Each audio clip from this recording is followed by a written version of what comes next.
Craft works. ఈ వీడియోలో ఒక వేస్ట్ రీయూజ్ మెటీరియల్స్తో క్యాండిల్తో ఎలా వెలిగించుకోవాలో, వితౌట్ ఆయిల్తో దీపం ఎలా వెలిగించుకుంటారో చూడండి.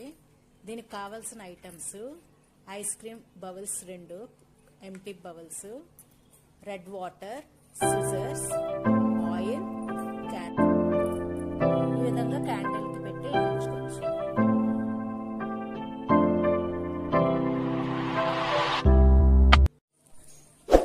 ఈ విధంగా క్యాండిల్ వెలిగించుకోవచ్చు.